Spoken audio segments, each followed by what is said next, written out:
दोस्तों, अगर आप नई बाइक खरीदने जा रहे हैं तो रुक जाइए। आप अभी देख सकते हैं ये वाली बाइक अगर आप खरीदने की सोच रहे हैं तो पहले इसकी कुछ कमियां हैं वो जान लीजिए। बाद में आपको पता चल जाएगा कि क्या आपको अपने पैसे बर्बाद करने हैं या नहीं। चलिए मैं आप लोगों को बता देता हूँ। ये बाइक मैंने ली है, अब इसके अंदर क्या कमी है, क्या महसूस है, सब कुछ मैं आपको बताने वाला हूँ। उसके बाद में अगर आपको पसंद आए तो आप अपनी बाइक खरीद सकते हैं। इस बाइक के अंदर जो सबसे पहली कमी है वो मैं आपको दिखा देता हूँ। देखिए, इस नई वाली बाइक के अंदर आपको जो रिंग मिलती है ताड़ी वाली बिल्कुल नहीं मिलती है, ये व्हील वाली मिलती है। अब इसका नुकसान क्या है, अगर आपकी गाड़ी कभी भी गड्ढे के अंदर गिरी या जंप किया तो सीधी आपकी व्हील टूटेगी, यानी आपकी व्हील 2500-3000 रुपए का सीधा खर्चा। अब आप टंकी के बारे में बता देता हूँ, देख लो।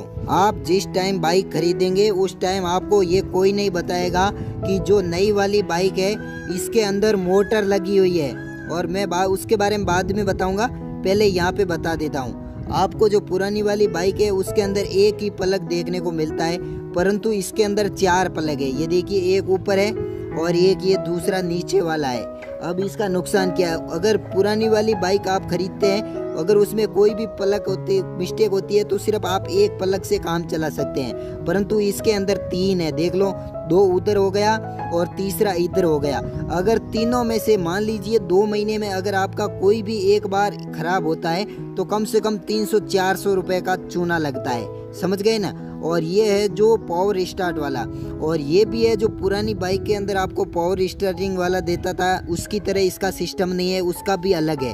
अगर इसके अंदर भी कुछ भी थोड़ी सी नॉर्मल प्रॉब्लम होती है तो वो 1000 रुपये से ज़्यादा आपको खर्चा देना पड़ेगा। तो आप समझ गए, 2 नुकसान तो ये हो गया। पहला तो आपको व्हील मिलता है, जो रिंग वाली ताड़ी है वो नहीं मिलता है। और दूसरा नुकसान ये है कि अगर आप जिस टाइम भी आपकी 2 महीने के अंदर तीनों में से कोई भी एक प्लग खराब होता है तो आपका 200, 300, 400 रुपए का चूना लग जाता है। अब ये देखिए, अभी मेरी 467 किलोमीटर चली है, इसके ऊपर एक आपको निशान देखने को मिलता है। अब इस निशान का क्या मतलब है वो मैं आपको समझा देता हूँ। पहले इसका मतलब समझा देता हूँ। ये देखिए, ये आपकी सीधा बैटरी से कनेक्ट है, i3s है। अगर आप ऑफ लिख देंगे तो उसके बाद में आपकी बाइक चलती हुई है तो भी बंद हो जाएगी, ठीक है। i3s अगर आप ऑफ पे करेंगे तो आपकी बाइक भी स्टार्ट नहीं होगी। और मतलब कोई नया आदमी अगर आपसे कभी बाइक मांगता है तो बेचारा 5 घंटे तक तो बस ट्राई करता रहेगा कि ये चालू कैसे होती है।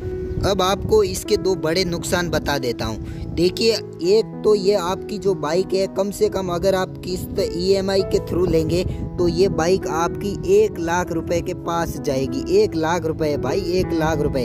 और अगर कैश पेमेंट लेते हैं तो भी ये आपकी 80,000 रुपए में पड़ी, ठीक है। अब जो इसकी सबसे बड़ी प्रॉब्लम है वो ये है कि भाई ये जो बाइक है ना, इसकी टंकी के अंदर एक मोटर लगी हुई है। बाई चांस अगर आपकी मोटर कभी भी खराब हो जाती है तो आपको डायरेक्ट इसकी मोटर नहीं डलवानी पड़ेगी, और जो इसकी मोटर है वो 5000 रुपए की है। तो समझ गए, आपको 5000 रुपए का सीधा चूना लग रहा है। और अब जो इसकी मेन प्रॉब्लम है मैं आपको बता देता हूँ। और जो इसके मोटर होती है उसका काम होता है पेट्रोल इंजन के ऊपर डालना। अगर आपकी गाड़ी कभी भी रिजर्व में आएगी तो ये 2 लीटर अंदर रखेगी, और आपको पास में एक पेट्रोल की भरकर रखना पड़ेगा। 2 बूंद डालेंगे तभी ये स्टार्ट होगी। तो भाई अब आपकी मर्जी है, आप खरीदना चाहते हैं या नहीं खरीदना चाहते हैं, कमेंट करके बताइए। मेरा पहला कमेंट देखिए, मैंने वहाँ सब जानकारी दी है। आप मुझसे कॉन्टेक्ट